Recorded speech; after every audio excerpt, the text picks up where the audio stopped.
Worried about money? You're not alone, and the numbers are even higher than you might think.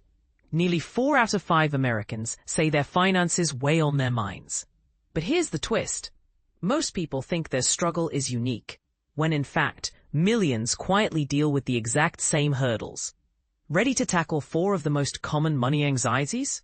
Let's break them down and reveal the practical solutions, including one that's more controversial than you might expect. 1.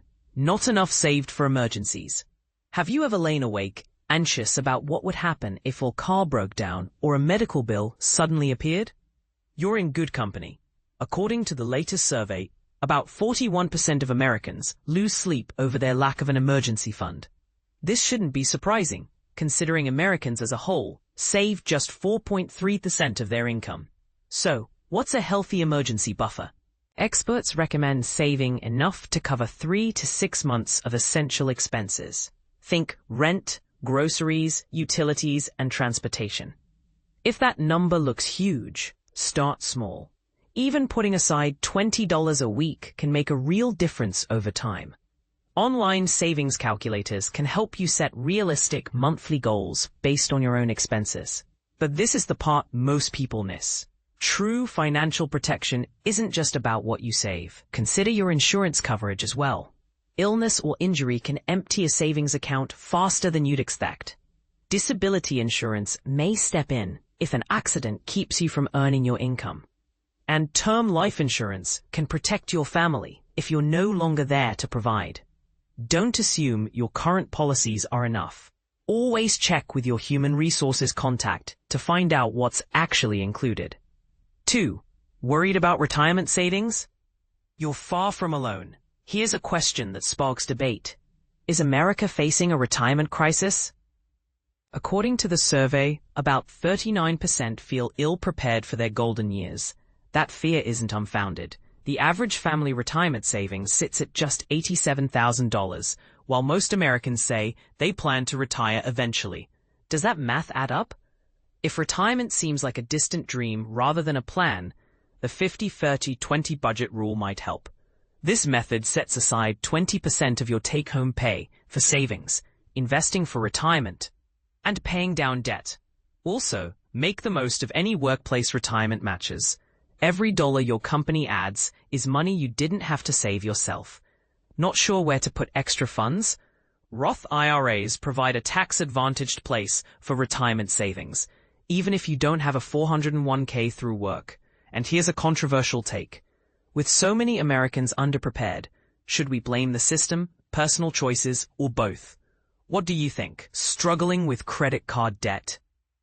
You're not alone here either. It's a tough pill to swallow. The average American with credit card debt now owes over $10,000. No wonder about a quarter of survey respondents, 23%, are deeply worried about their outstanding balances. Paying down high-interest debt should jump to the top of your financial to-do list. You have options. The debt snowball method says to tackle your smallest debts first, giving you early wins and motivation. The debt avalanche method, on the other hand, recommends starting with debts that charge the highest interest, which saves you more in the long run. Which strategy is best? That's hotly debated among financial experts. The real key is consistency. Choose a method you'll stick with. If you have decent credit, explore balance transfer credit cards with low or zero interest to buy yourself more time. If your credit score's already hurting, non-profit credit counselors can help you set up a debt management plan, reducing payments to something more manageable. 4. Not earning enough at work. Here's a surprising stat. More than 1 in 5 Americans say they're worried about earning too little at their current job. Even some with higher incomes share this fear, suggests the latest survey. Why? According to government data, real personal income growth has been nearly flat in recent years, and a third of college grads are working jobs that don't even require a degree. Bold move. If you haven't recently negotiated your salary, it might be time. Yes, it can feel intimidating, but those conversations often pay off. If a raise is out of reach, consider supplementing your income with a side hustle or part-time work. But, and this is the part that surprises most people, more income may not totally solve your woes. People across all income levels feel the pinch. implying the issue may have as much to do with spending habits as with paychecks. Cutting costs is sometimes more effective than chasing extra dollars. Cancel subscriptions you aren't using, hunt for better insurance rates, or switch to a cheaper cell phone plan. Clever tweaks can free up a surprising chunk of monthly cash. A glimmer of good news. Here's something hopeful. About 21% of Americans say they currently have no financial worries. That's a sizable number, roughly equal to the combined populations of Texas and California. Is this because their finances are perfect?